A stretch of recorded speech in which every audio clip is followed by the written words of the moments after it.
All right, I'm going to react to Jubilee's 25 Christians versus Alex O'Connor, also known as, I think it's the Cosmic Skeptic. So first thing I'll say is Jubilee made the video. I would say if you haven't seen it already, go watch it from their channel. I'll link it in my description. My purpose is not for you to watch that pure video through mine. What I want to do, I want you to support them if you're going to watch it. What I want to do is give my take on it. I want to respond to it. I want to react to it and see what I think. So let's go. Hi, my name's Alex O'Connor. I'm an atheist and host of the Within Reason podcast. And today I'm surrounded by 25 Christians who, God willing, might be able to change my mind. Right off the bat, he appeals to God willing. I said, God willing, they'll be able to change my mind. So he's not showing a very strong atheistic position here, but sure it was a joke. First claim is that suffering makes God's existence unlikely. Suffering makes God's existence unlikely, says Alex O'Connor. Good work. Hey. Now, whoever touches the chair first gets to debate. That's something that Jubilee does. I think it's a terrible system for debate. It's whoever's the most physically capable and sitting closest to the chair as it is. So what? The people behind Alex O'Connor, don't get a good chance if anyone on the opposite side wants to, run in general. But I'm open to my mind being changed on that. I guess it makes for a hot seat kind of entertaining. It's different. I've never seen anybody really do it before, so they got that going for them, I guess. But yeah, there's a lot of critique on Jubilee because a lot of people say, something here is these two guys are going to talk. I guess 20 minutes is the timer for this first claim that he made, which is suffering makes God's existence unlikely. That timer is going to run down whenever anybody's in the chair talking to him, whenever they're discussing. But it's not going to be, it doesn't have to be this guy that's talking the whole time to Alex O'Connor, because if more than half people raise the red flags, then they vote him out. And so then somebody else gets, and then they do another little race, and then somebody else gets to talk. When the 20 minutes is up, then he's going to go on to his next topic. That's my understanding of how Jubilee works. So just for some context, in case you've never seen it before. How's it going? Nice to meet you. Sage. Why don't you just begin? Why does suffering or evil make God's existence unlikely? I think when confronted with... All right, so right off the bat, we're already into it. Sage here starts it off good. I like that, how he started it out. It's, hey, explain what you mean. And Alex O'Connor immediately starts firing off. You just begin. Why does suffering or evil make God's existence unlikely? I think when confronted with two hypotheses, so atheism, naturalism, or theism, we should ask what we expect would occur under either hypothesis. Okay, so he's talking extremely fast.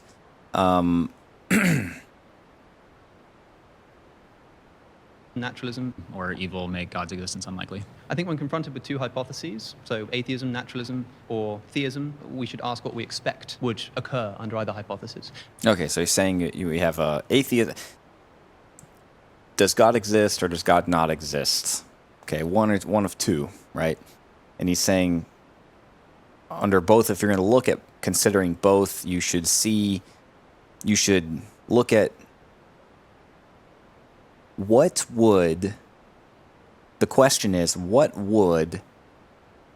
should the earth look like? What should the world, our lives, look like if God exists or God doesn't exist? And then test against it. I guess that's what he's saying.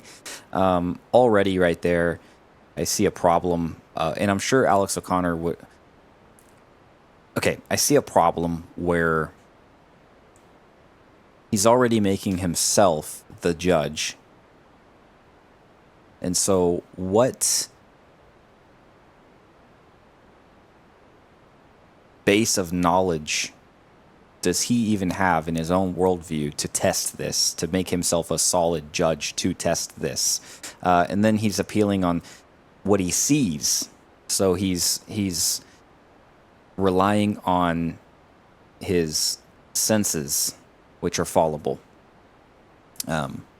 What would I expect to see? Well, what you see is not necessarily what is. You know, like there's the existence of a mirage for an extremely specific example. So I'm sure, or I imagine Alex O'Connor would agree with me that these are fallible things, but he's pressing it forward anyways as an argument, which I think the key word that saves him here, kinda, is the word unlikely. He says suffering makes God's existence unlikely. He doesn't say it, you know. But already, so of course, we're dealing with an atheist, and most atheists, or all of them, I wouldn't know, appeal to their own observations. Kind of hard not to, right? But we must know that our own observations are not trustworthy according to the highest standards. And then we look at the world and we see what does actually occur. And what do we find? We find, I think, most... So I'll rewind so he can get his message across. Atheism, Suffering or evil make God's existence unlikely. I think when confronted with two hypotheses, so atheism, naturalism, or theism, we should ask what we expect would occur under either hypothesis. And then we look at the world and we see what does actually occur. And what do we find? We find, I think, most... Okay. Real quick, I want to address this right off the bat. I'm drinking from my wife's mug. It's got a pretty, very pretty design on it. It's got letter K on it, so... Drinking some coffee. Keep me up. All right, so now he's getting into what we do see. Relevant here. And then we look at the world and we see what does actually occur. And what do we find? We find, I think most relevant here, a system of natural selection, the mechanism by which God apparently chose to bring animals and ultimately human beings into existence. Okay, one thing I'm going to do is rewind a lot because I want to understand. It makes me laugh because a lot of people, like, you know, these intellectuals online, you know, they speak very quickly, and then usually what happens is people just respond as if they heard everything all at once and they processed it appropriately and stuff. Either everyone else or most people have a higher processing power than I do, or they're not actually listening to every word and every, they're not really trying to process every, or they're not doing a great job at processing everything and the consequences and the validity of what their people are saying. I know we can't always get it all perfect, but man, he's speaking quick, and it's really hard to think carefully and critically about everything he's saying when he's speaking so quickly. So I'm going to be rewinding. That's just how it is. I'm doing it real here. I'm not faking anything or trying to look smart by responding. I want to hear what he says. I want to hear what all of them say. Actually occur.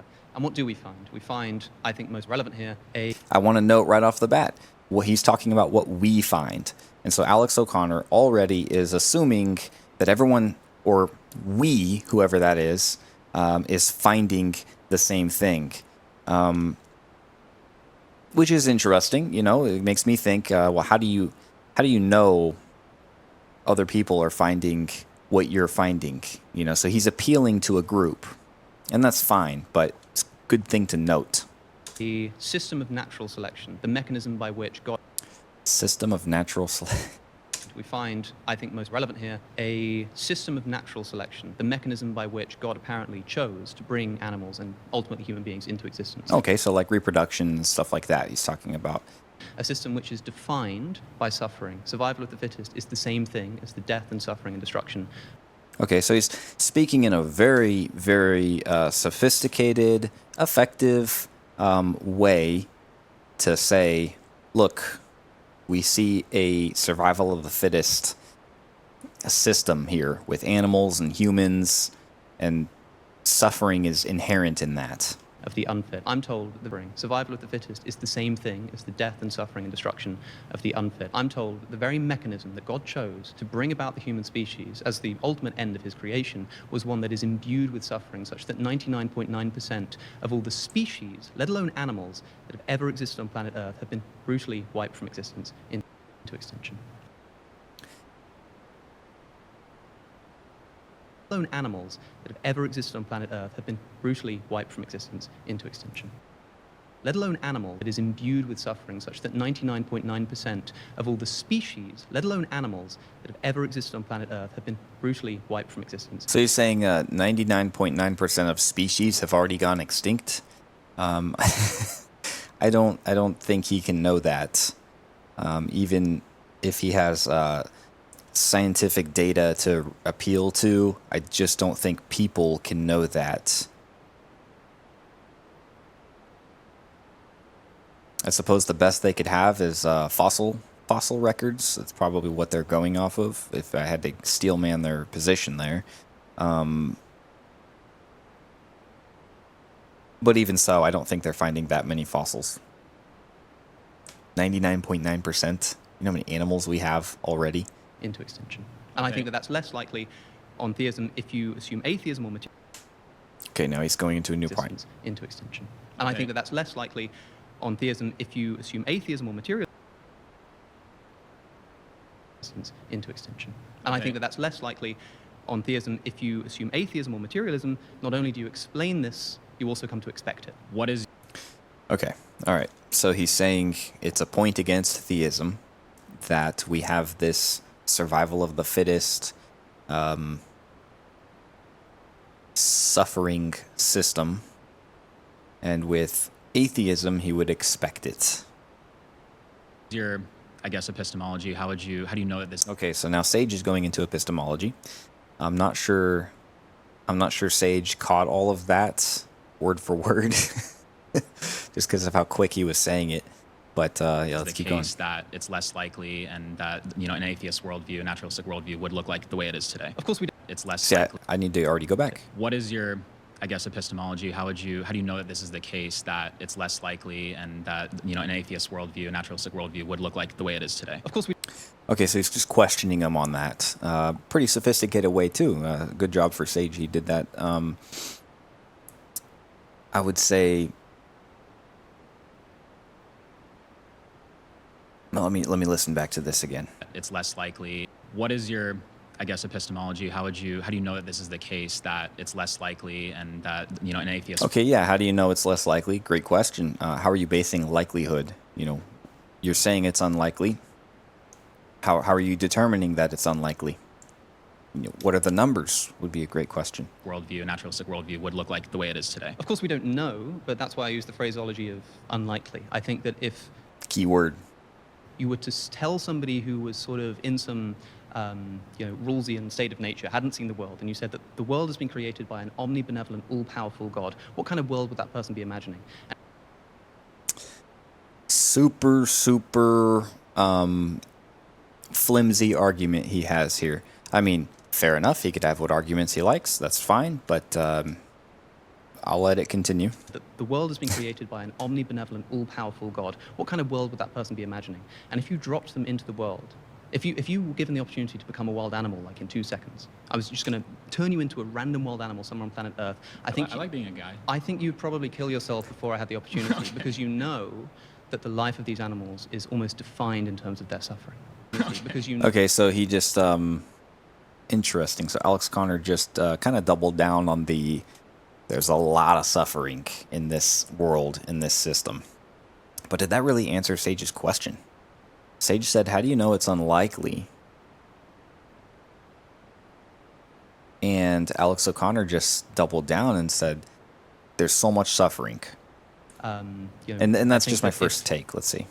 You were to tell somebody, no, like on theism, if you assume atheism or materialism, not only do you explain this, you also come to expect it. What is your, I guess, epistemology? How do you know that this is the case, that it's less likely, and that, you know, an atheist worldview, a naturalistic worldview would look like the way it is today? Of course we don't know, but that's why I use the phraseology of unlikely. I think that if you were to tell somebody who was sort of in some, Rawlsian state of nature, hadn't seen the world, and you said that the world has been created by an omnibenevolent, all-powerful God, what kind of world would that person be imagining? And if you dropped them into the world, if you were given the opportunity to become a wild animal, like in 2 seconds, I was just going to turn you into a random wild animal somewhere on planet Earth. I like being a guy. I think you'd probably kill yourself before I had the opportunity, Okay. because you know that the life of these animals is almost defined in terms of their suffering. Yeah, I'm just not seeing the answer, a solid answer there. He kind of pushed it off to another likelihood. Random wild animal somewhere on planet Earth. I like being a guy. I think you'd probably kill yourself before I had the opportunity. You know, there's the probably, another probable. Omnibenevolent, all-powerful God. What kind of world would that person be imagining? And if you dropped them into the world, And it's interesting, he mentions an omnibenevolent God. I assume he's going off of his idea of the Christian God, because he's talking to 25 Christians, and he probably doesn't even talk to 25 of them. There's 25 in the room that are Christians on the chairs, but yeah, I'm not sure all of them can make it to the chair. if you were given the opportunity to become a wild animal, like in 2 seconds, I was just going to turn you into a random wild animal somewhere on planet Earth. I like being a guy. I think you'd probably kill yourself before I had the opportunity, Okay. because you know that the life of these animals is almost defined in terms of their suffering.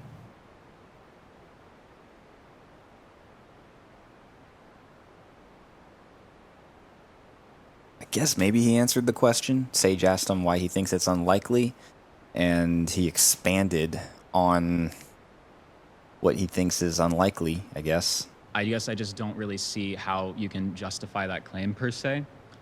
Yeah, that's great to justify the claim.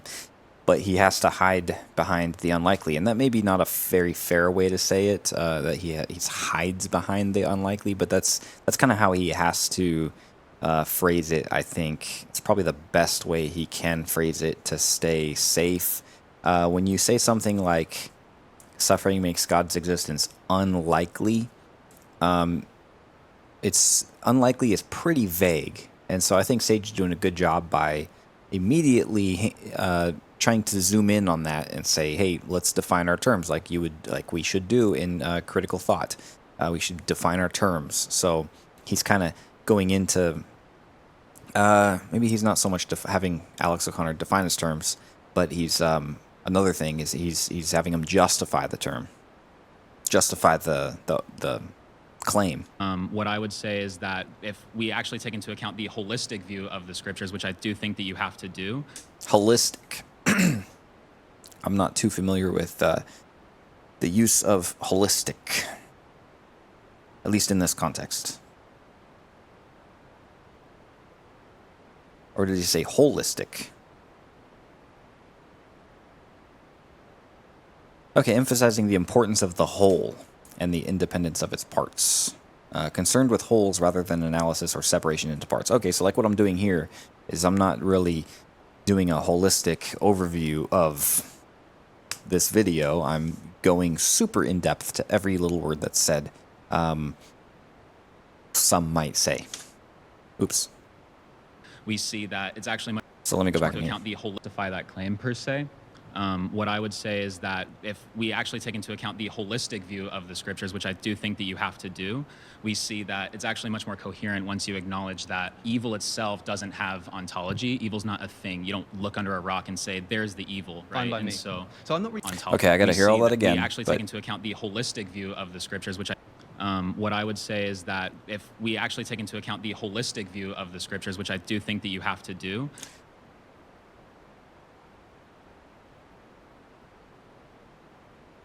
Why do you have to do it? That's what I'm wondering. I'm wondering what he means by that. Why would you if have to? we actually take into account the holistic view of the scriptures, which I do think that you have to do,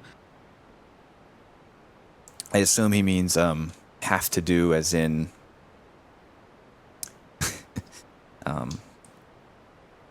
in order to properly view the subject. we see that it's actually much more coherent once you acknowledge that evil itself doesn't have ontology. Evil's not a thing. You don't look under a rock and say, there's the evil, right? Fine by And me.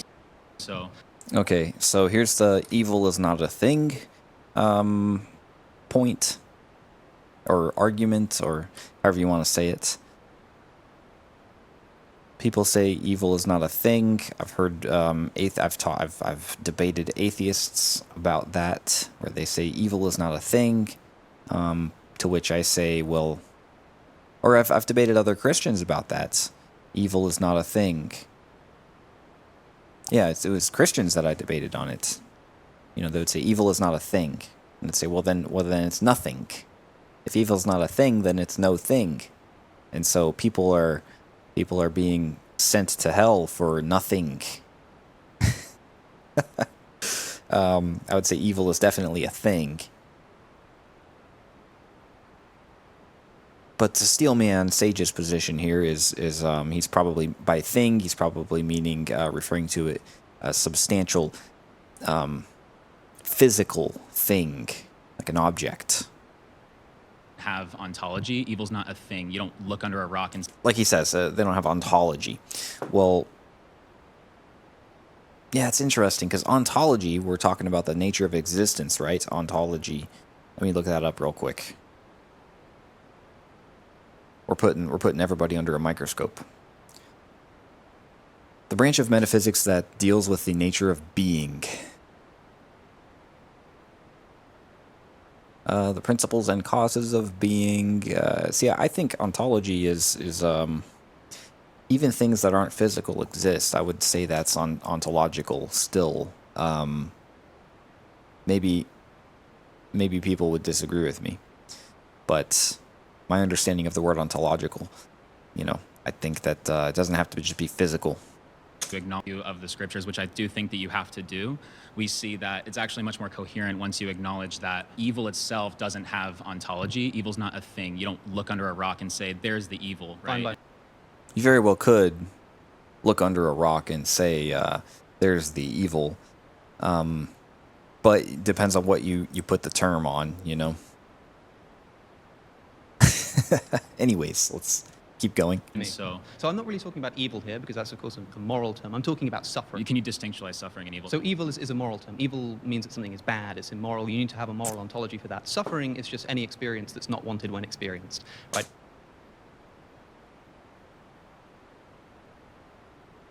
Suffering is only... It's immoral. You need to have a moral ontology for that. Suffering is just any experience that's not wanted when experienced.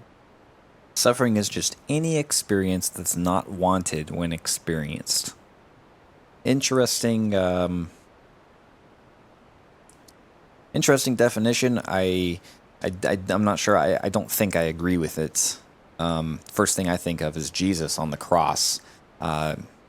Jesus, I would say he suffered on the cross. And I wouldn't say he didn't want it. It was part of God's plan, and Jesus was there to, I think he wanted to do his Father's plan. So I wouldn't say, I as a Christian do not agree with Alex O'Connor's definition. Is bad, it's immoral. You need to have a moral ontology for that. Suffering is just any experience that's not wanted when experienced. But it gets really complicated when you talk about wanting something, because, you know, let's say you're saving somebody and you have to jump into traffic in order to save them. You want to save them. Of course, you don't want to jump into traffic and get hit by a car, but you do it anyways because you wanted to save them. So at the end of the day, did you want to jump into traffic? You know? I don't know. Yeah, there's language gets deep. Moral term. I'm talking about suffering. Can you distinguish suffering and evil? So evil is a moral term. Evil means that something is bad, it's immoral. You need to have a moral ontology for that. Suffering is just any experience that's not wanted when experienced, right? And so even if you don't have a moral objectivism, you can still say that suffering... Even if you don't have a moral objectivism. I don't know what he means by that, but we'll keep moving forward. ...exists. So here's a question. A deer gets... Okay, he's using the question as part of his answer, I suppose. to have a suffering. There's the evil, Fine right? by me. Self doesn't have ontology. Evil's not a thing. You don't look under a rock and say, there's the evil, right? Fine by And me. so I'm not really talking about evil. Okay, no, he's not really answering your question at this point. He's going, Here, he's because moving it it's forward. bad, So. it's immoral. You need to have a moral ontology for that. Suffering is just any experience that's not wanted when experienced, right? And so even if you don't have a moral objectivism, you can still say that suffering exists. So here's a question. A deer gets its leg caught under the branch of a tree that's fallen over in the wild, and it starves to death in confused agony. Why does God oversee this? And why does God set the natural world up such that events like this occur? well, because the ultimate view here is that Okay, pause. See, just as soon as Sage is, he did all that setup, and then just as soon as he's about to, look how he's looking at the people. Like, you serious? I just started. Look how many people vote him out. We got this guy sitting there with one arm over his, crossing his legs, holding the flag up, and we got a bunch of people holding the flag over their heads. Yeah, just it's not.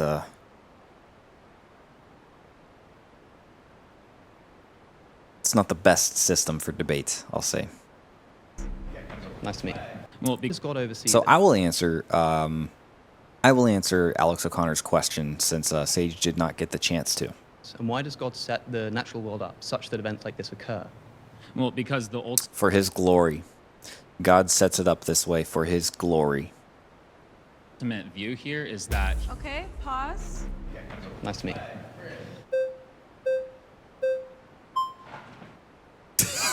Look at what we got. Oh, so a guy from the back won. Look at that. He had to fly out of his chair. He had to leap it. Look at that. He's already in runner's position right here. He's got the leverage already. He's ready. He started before the timer clicked. And so that's he should immediately be disqualified according to what I imagine Jubilee's rules are. But nevertheless, it looks like he was allowed. How's it going? Nice to meet you too. Okay, so So my we got Tim. Tim the Jaguar. question to start out with is what exactly about suffering makes I'm just saying that because he was fast. Well, Yeah, okay. nice to meet All you right, too. all right. Okay, so my first question to start out with is what exactly about suffering makes this unlikely on the condition that God exists? Interesting way he phrased it. Unlikely on the condition that God exists. But the question makes enough sense. Good work. Alex and Matt, How's it going? Nice to meet you too. Okay, so my first question to start out with is what exactly about suffering makes this unlikely on the condition that God exists? I think that if God is all loving, then he probably wouldn't want his creatures to suffer. And so I think that the fact that they do suffer makes his existence less likely. Probably wouldn't want. On the condition that God exists. I think that if God is all loving, then he probably wouldn't want his creatures to suffer. And so I think that the fact that they do suffer makes his existence less likely. Spoken like an atheist. There's scripture in the Bible. For Jacob have I loved, but Esau have I hated. And so God hated Esau according to the scriptures. Of course, that's a controversial verse. A lot of controversy around scripture because of fallen people. But yeah, there's scripture where God says, for Jacob have I loved, Esau have I hated. And so the idea of God being omnibenevolent, which means all loving, I think that it's a big misconception about what scripture teaches. There's John 3:16, for God so loved the world that he sent his only begotten son, that whosoever may believe in him be saved.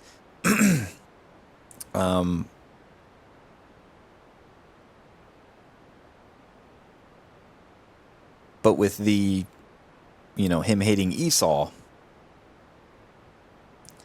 we have to see what does it mean to for God to love the world. There's a lot there. But what I'm saying is, right now, Christian God says he hated Esau. He hated somebody. So that's pretty cut and dry, So I'm not dealing with I don't have the presuppositions that Alex is thinking of when he's raising this question, or making this claim that God loves everyone in that way.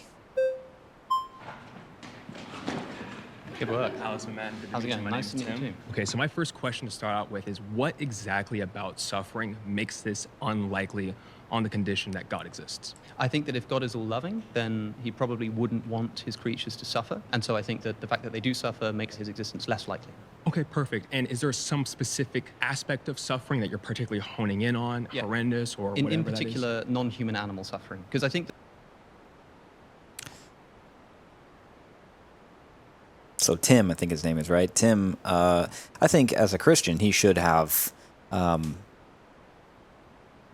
hit Alex with that right there from the beginning and said, well, what makes you think God is supposed to be all loving? And what do you mean by all loving? Loving everyone? He hated Esau. So let's get it straight. Which God are you talking about here? What do you think about the Christian God who doesn't love everyone? Does suffering all of a sudden not make his existence unlikely?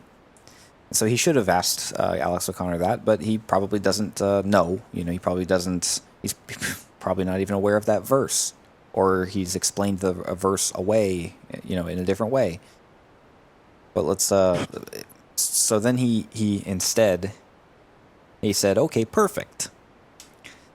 And which I'm sure is just casual speak. He wants to get on to the next question. So Suffering that you're particularly honing in on. he's asking if there's a particular thing that a particular type of suffering that Alex is honing in on, which is an interesting question. I don't really see where that would not be my question, but of course I would come at it from a different angle. So let's see what Tim's got. Okay, perfect. And is there some specific aspect of suffering that you're particularly honing in on, Yeah. horrendous or in whatever that is? particular, non-human animal suffering. Because Non-human animal suffering.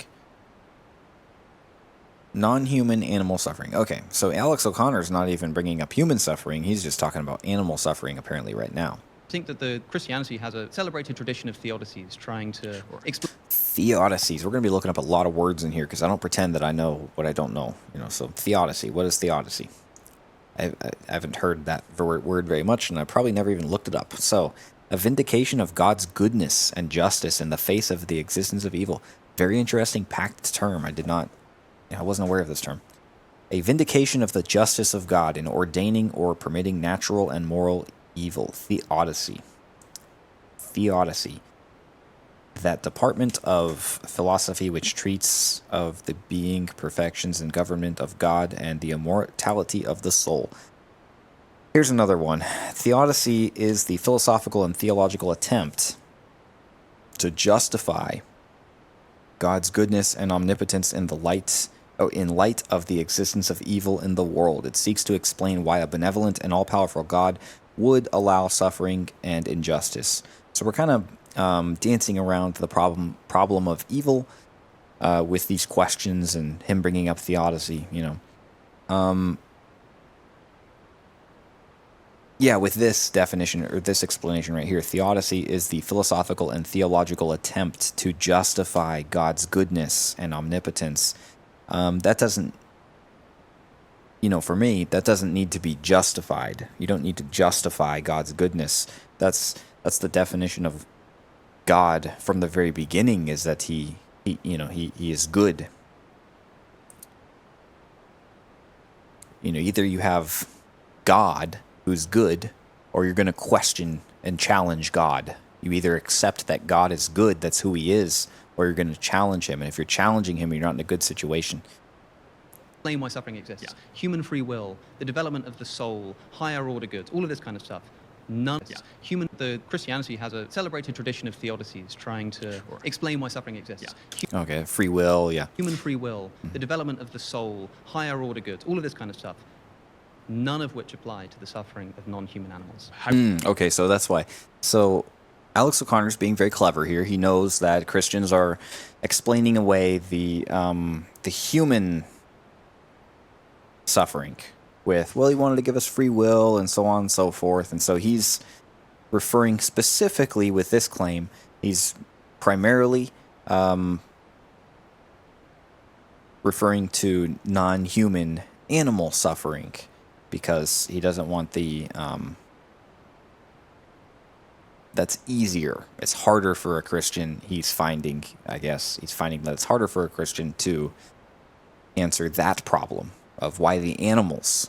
Have you heard of the axiological expectation mismatch problem? I have not. Okay. So we have an axiological expectation mismatch problem. I've not heard of this. Refers to a situation where there is a discrepancy between what someone expects to be good or valuable based on their personal values or beliefs and what they actually observe in the world, leading to a sense of conflict or dissonance. Awesome. This is actually the first point we brought up, if I'm not mistaken, that Alex O'Connor was saying this is what we would, when we look at is there a God or no God, we're looking at,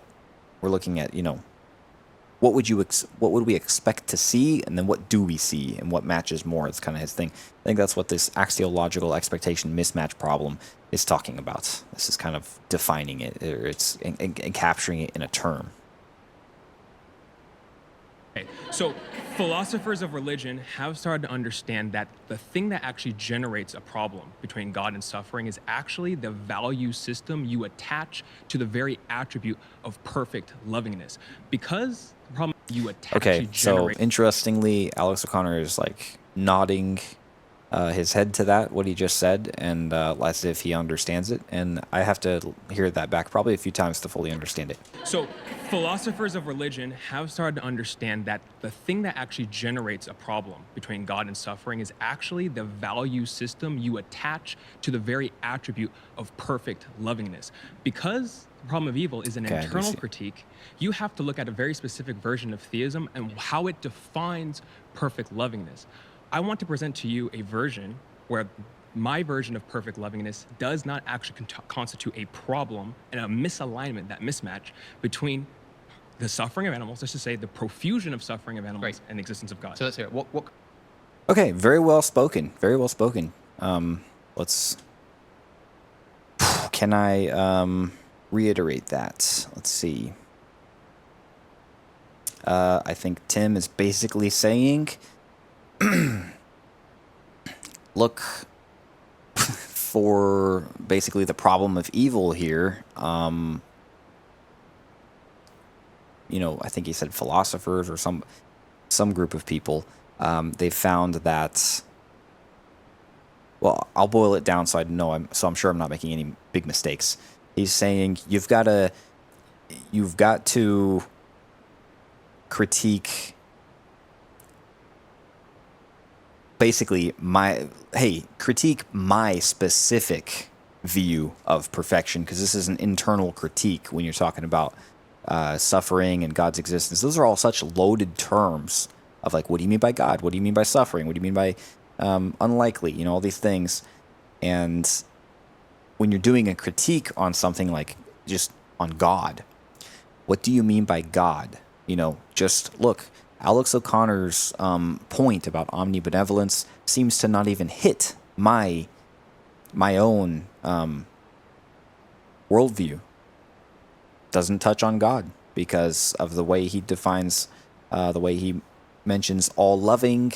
It's already like, well, what do you mean by all loving? Because God says he hated Esau, and so right there, So Tim is like, hey, you've got to talk.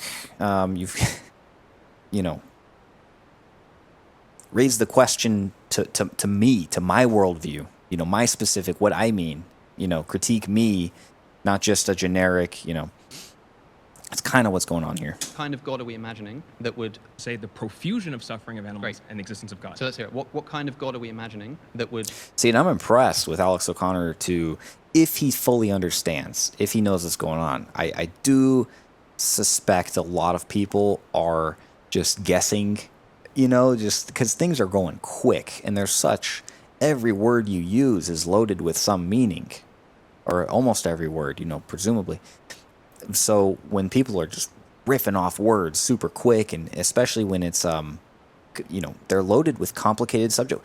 just ambiguous statements. I mean, I can hear something, and from the beginning of the sentence of when someone's talking, I'm thinking, how are they using this word? Then they use the next word and the next word, and I'm like, whoa, well, if they're using this first word this way, these two words mean something else, but if they're using it this way, and so I'm trying to figure all this out while people are talking, and quickly it gets to the point where I have to hold on a second, can you say that again? You were speaking so quickly, I'm trying to think, and there's just so many lines of reasoning I have to think of. And so I'm impressed that he's seemingly, if he is able to hold all this and process it and all that. But it's possible they're going too quick for each other, and they're not really, that would be a big concern. Are they even listening to each other? Allow and Of suffering of animals and existence of God. So let's hear it. What kind of God are we imagining that would allow and oversee and do nothing to prevent billions of years of untold animal suffering? Right. So you're talking about non-prevention. Or setting up the... God. So let's hear it. What kind of God are we imagining that would allow and oversee and do nothing to prevent billions of years of untold animal suffering? Right. So right here, spoken like an atheist, Alex O'Connor's talking about billions of years of suffering. He, that kind of slips in his question, but right there, I would have to, or I might stop and say, whoa, who's talking about billions of years? Or why are we bringing up, let's justify the billions of years question. You see, and I would bring that up, question the whole billions of years thing. Who said anything about billions of years besides you in your question just now? So to me, it's a loaded question. It assumes that we're talking billions of years here when maybe we're not. Even though it's possible, might not even be relevant to the, it's definitely relevant. He brought it up, but me questioning it might, how would I say this? I would have him justify the billions of years things, and then I'm sure he would be like, okay, forget the billions of years, just this. So you're talking about non-prevention. Or setting up the system that is natural of untold animal suffering. Right. So you're talking about non-prevention. Or setting up the system that is natural selection, such that that it relies upon things like predation and disease. Well, the first part is I don't agree with the whole setting up the system part. So is upon. Okay, I'm getting lost or here. setting up the system that is natural selection, such that it relies upon things like predation and disease. Well, the first part is I don't agree with the whole setting up the system part. So I'm not one of those theists that believes that God does this select and pick idea of creating worlds. I don't think that God actually creates worlds. Okay, so he's not a Christian, I don't think. He's not. He doesn't believe in God. He doesn't believe God creates worlds. So let's find out what he thinks God is. I think that God lets worlds develop according. We got this Hawaiian guy in the background shaking his head yes. In a certain way. This guy looks like, he's waving a flag. He's these are the first two sensible Christians, I would say. They're saying, hey, get this guy off the chair. He's not one of us. He's not a Christian. Because God can oversee an overarching narrative. He knows exactly how he can redeem. And now Tim I think that's still Tim, right? He's looking in his peripheral, probably going, oh man, flags are starting to get raised. Anything he's getting nervous. Narrative, worlds develop according in a certain way, but because God can oversee an overall. And Alex O'Connor's probably already thinking, oh wow, this guy, okay, he's like, this is not one of the normal Christians. Overarching narrative, he knows exactly how he can redeem anything. The first time, sorry, go ahead. Could God have made it such that animals were all herbivores instead of carnivores and omnivores? Oh, sure, yes. Yes, he could totally do that. Okay, so had he done that, here's an instant way to reduce by orders of magnitude the amount of suffering that exists. Right, but hold on. That's way to carnivores and omnivores. Yes, he could totally do that. Okay, so had he done that, here's an instant way to reduce by orders of magnitude the amount of suffering that exists. Right. Okay, yeah, so what? But hold on. That's particularly assuming a value theory already that I haven't told you I'm adopting that has a problem with the evil. So I have to. I mean, I appreciate Alex O'Connor for saying, like, hey, if you'd have done that, there'd have been less suffering. Well, okay, so what?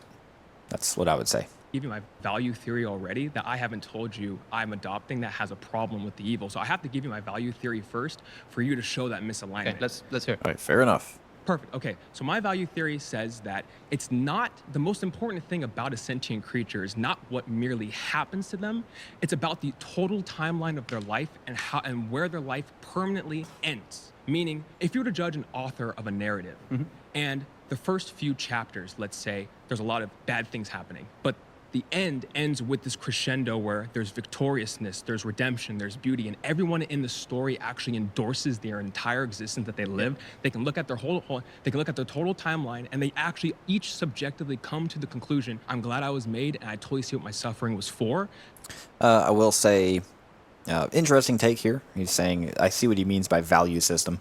Another thing I was going to say is that Alex O'Connor, with him being in the philosophy field, he's so used to these discussions, that would help in his proficiency of understanding people talk quickly and him being able to understand. But there's always that problem where when you talk to a new person, you don't know what they mean by their words, where they're coming from, their specific background, the context of their worldview when they use words. Still, you always have that problem of what does this person mean? We go on assumption a lot with language. But anyways, I just wanted to get that part out. He's obviously very experienced. So let's keep going with Tim. I think his name is. I think this is still Tim. Basically, he's saying, look. What did he say? Like the value of people. It's not about. It's not about the. What happens to you in life. It's basically like the end. Where you end up. That's what's so important. And so I'm sure he's going to say is people can suffer on earth, but if they end up in heaven afterwards for eternity, a short time on earth, eternity, that's what matters. So I'm sure that's what he's going to say. Let's say there's a lot of bad things happening, but the end ends with this crescendo where there's victoriousness, there's redemption, there's beauty, and everyone in the story actually endorses their entire existence that they live. They can look at their they can look at their total timeline, and they actually each subjectively come to the conclusion, I'm glad I was made, and I totally see what my suffering was for. That's the particular I'm using with. So we have to judge, like John Hicks says, we have to judge the very nature of God's lovingness by what he does in the end, not these few time slices that we observe right now. He's got a point here. Let's see what Alex O'Connor says once he finishes. For you to show that there's a problem, you have to show to me that the suffering of animals cannot be transformed, are intrinsically cut off from being transformed into a life that they will endorse. There's a couple of theses on the table. Okay. But sure, go ahead. Okay, so Yeah, he's probably going to say something like, well, do animals even go to heaven? Where is that said in the Bible? So are you talking about the end of their life is in their end of life on earth, or are you talking about the afterlife? I'm antemortem, postmortem. Because if you're just talking about life on earth, then I would say that if you had an author writing a book and a character, if we were trying to figure out the relationship between that author and the person in the book, and that person in the book shows up for 5 seconds in the first chapter and is a child who almost immediately dies of cancer in an incredibly painful way, and there's no development, there's no sort of bringing back to life and suddenly everyone's grateful for it. It is just this miserable, tragic experience. And I asked, well, what did the author not want to do for the story of the book, but want to do for that character? Yes. I think it would be pretty damning. And also, when it comes to animals, we're talking about animals who are predated on from the moment that they begin existence. Absolutely. They sort of have disease. Zebras, when they're killed by lions, are often too big to be killed instantly, Right. so they die over minutes with their windpipes caught in the jaws of a lion. Sure. How can this be developing? I just think of like him like studying specifically like the most brutal things so he can use it in this argument. Like, zebras take some minutes to die. Zebra, which by the way probably doesn't even have the same kind of first-person conscious experience that humans do in order to sort of rationalize and abstract and learn from their sort of past and morally develop in that way. They just suffer. And what kind of God could oversee this? The Almighty God doesn't just oversee it, but he actively ordains all things. Actively ordains it for his glory. That's the scriptural answer, whether people like it or not. God says, I declare the end from the beginning. That's pretty holistic. Okay, so there's a lot of assumptions on the table again. Again, you're assuming a particular value system that I'm not laying I'll tell you what out. I'm assuming here. Okay, wait a minute. Analyzed now, probably caught and they're killed by life beginning. Or suddenly everyone's incredible. shows up. If we were okay, because their life is There's a Sorry, couple I'm theses trying to on the find out table. where you Okay, first started sure, talking. go ahead. okay. So are you talking about the end of their life is in their end of life on Earth, or are you talking about the afterlife? I'm antemortem, postmortem. Okay, because if you're just talking about life on Earth, then I would say that if you had an author writing a book and a character, if we were trying to figure out the relationship between that author and the person in the book, and that person in the book shows up for 5 seconds in the first chapter and is a child who almost immediately dies of cancer in a Right, so he's using an analogy, and that's fair enough. You can use analogies, you know. He's talking about the author of a book, you know, writing about characters. And incredibly painful way, and there's no development, there's no sort of bringing back to life and suddenly everyone's grateful for it. It is just this miserable, tragic experience. And I asked, well, what did the author not want to do for the story of the book, but want to do for that character? Yes. I think it would be pretty damning. And also pretty damning. What does Alex O'Connor mean by that? Now, if you have a normal author, like a human author, that's one thing. You know, humans can be judged, but we're judging righteously. We're judging humans by God's law. When you have God as the author, no one can damn him. Who can judge God? And not just in their minds, but who can actually hold God accountable or righteously, truthfully say, hey, you shouldn't have done this? Nobody. Nobody can. God himself is truth. How amazing is that?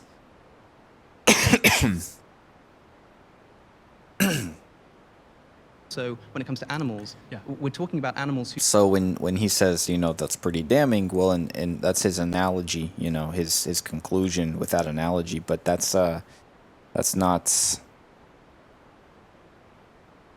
it's not possible in my worldview because of who God is. who are predated on from the moment that they begin existence. Absolutely. They sort of have disease. You know, zebras, when they're killed by lions, are often too big to be killed instantly, Right. so they die over minutes with their windpipes caught in the jaws of a lion. How can this be developing a zebra, which, by the way, probably doesn't even have the same kind of first-person conscious experience that humans do in order to sort of rationalize and abstract and learn from their sort of past and morally develop in that way? They just suffer. And what kind of God could oversee this? Okay, so there's a lot of assumptions on the table again. Again, you're assuming a particular value system that I'm not laying I'll tell you what out. I'm assuming here. Kudos, as I would say, to Tim. I think it was. I hope this is Tim because I keep saying that. For sticking to his guns. You know, sticking to that value system. Yes. Assuming here is that a good God would not allow unnecessary suffering to obtain. Okay, gotcha. So we can Do talk. you agree with that? We would assuming a particular value system that I'm not laying I'll tell you what out. I'm assuming here. What I'm Yes. assuming here is that a good God would not allow unnecessary suffering to obtain. Okay, so we have two things here. He said. Let me see what he said A lot of assumptions specifically. on the table again. Again, It's getting you're crazy. assuming a particular value system that I'm not laying I'll tell you what out. I'm assuming here. What I'm Yes. assuming here is that a good God would not allow unnecessary suffering to obtain. Yeah, you're right. That's an assumption, Alex. You're assuming what a good God would do or would not do. You're assuming what a good God would not do. How would you know? I think you know you wouldn't know. That's why you're saying you're assuming. It's an assumption. So that's very, very weak to begin with. It's a very flimsy position here. You're assuming. And then what was the second thing I I'll was tell you thinking what I'm of? assuming here. What I'm Yes. assuming here is that a good God would not allow unnecessary suffering to obtain. Okay. Yeah, and then unnecessary. Who's to say that all the suffering that happens is unnecessary? I guess he kind of, unnecessary relative to what? How would I say this? Because he did make the whole carnivore herbivore thing. Could God have made, everything on Earth herbivores instead of carnivores? Could he have made every carnivore on Earth herbivores instead? My microphone is clunking out for some reason. The software I have is sometimes clunking out and messing up my voice, so I apologize for that. I'm gonna have to stop the recording and restart it probably, and then it should go away. But yeah, to say it's unnecessary, you know, who gets to determine necessary? You know, if God decided to do it, that's necessary. I gotcha. So we can Do talk. you agree with that? We can talk about unnecessary suffering. We're talking about the justifying norms for suffering. You're saying it has to be in terms of necessity, which is an evil is only authorizable by God if it's in connection to a greater good or I think he's doing something great here by throwing that into question, the whole necessary thing. prevention of a greater evil. Correct? If there's some kind of justification for allowing that Yeah, suffering. but you're saying it's a necessary connection. Why you say? What's the term of necessity? So, doing here? so perhaps I should say unjustified instead of unnecessary. Okay, so we both agree. I do not believe that God can authorize Okay, so justified, tell me how. unjustified suffering. Tell me how that. I do not believe God can The connection. Why you say? cause unjustified suffering. What's the term of necessity? So, doing perhaps, here? so perhaps I should say unjustified instead of unnecessary. Okay, so we both. I like Alex O'Connor's his ability to roll with it. Right, he changes things based on what can we do. It's very healthy, great thing for discussion and debate to be alive, as some people might say. You know, in the debates. Like, okay, this is a problem for you. Let's reshift it. I'll change my question to work with you. You know, that kind of thing. That's a great attribute for discussions, forward discussions. Agree. I do not believe that God can authorize Okay, so justified, tell me how. unjustified suffering. Tell me how that example that I gave you, the deer with its leg Right. starving, is justified. Because it's intrinsically redeemable, and the norms I'm working with is not this necessity condition that you're working with.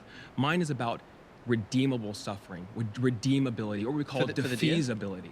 If that suffering can be This lady's like, yeah, I totally agree with you, but I want you to stop talking.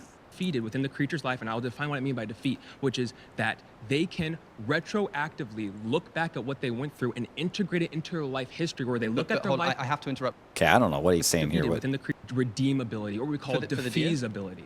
If that suffering can be defeated within the creature's life, and I'll define what I mean by defeat, which is that they can retroactively look back at what they went through.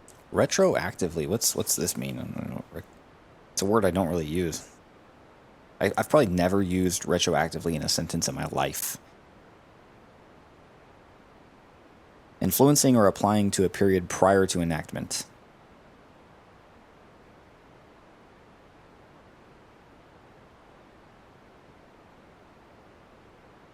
Fitted or designed to retroact, operating by returned action, affecting what is past, retrospective, one which operates to make criminal or punishable, or in any way expressingly to affect acts done prior to the passing of the law. Descriptive of any event or stimulus or process that has an effect on the effects of events or stimuli or process that occurred previously, affecting things past. I think the first is probably the least confusing. Influencing or applying to a period prior to enactment. I'm not getting a great full understanding of this, of how he's using it. This is where just study. You gotta study until it sticks.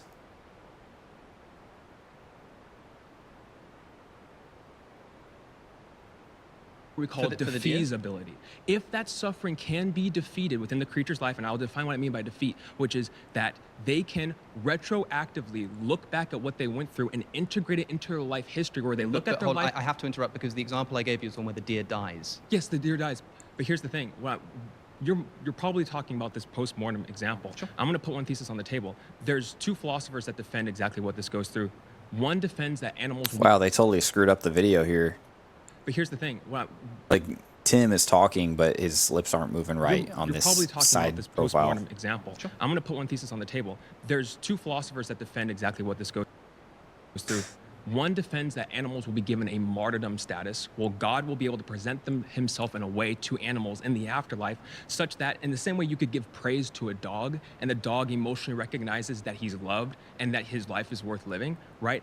to these animals that suffered like that, there's one view on the table, which is that God will give them a praiseworthy status where they will be able to actually Sure. see Can we that. talk about that claim? Because these animals are suffering for what? I mean, God might cause them to suffer It's a not bunch. means to ends. This is not means God, to ends. God might cause them to suffer a bunch and then essentially redeem them in the afterlife. But what for? Like, why do this? If I were to punch you in the face and then give you $20,000 afterwards, you might be grateful for the $20,000. Yeah. But why couldn't I just give you the $20,000? Well, see, so It's a fine question. It's a great question from Alex O'Connor. And I think the only Christian answer is for God's glory. so that's assuming. So I saw your debate with Trent. You've been voted out All by right. the majority. Awesome, Please man. return to your seat. Good stuff. Okay, we're exactly at the 1 hour mark. I wanted to go until You've been this 9:22. The 20-minute timer was out, but we'll have to break it up in more pieces. Probably do it in roughly hour-long episodes, I guess. But also my microphone keeps clipping out. Something wrong with the software. I probably just have to reset it. So it's a good time to stop the video.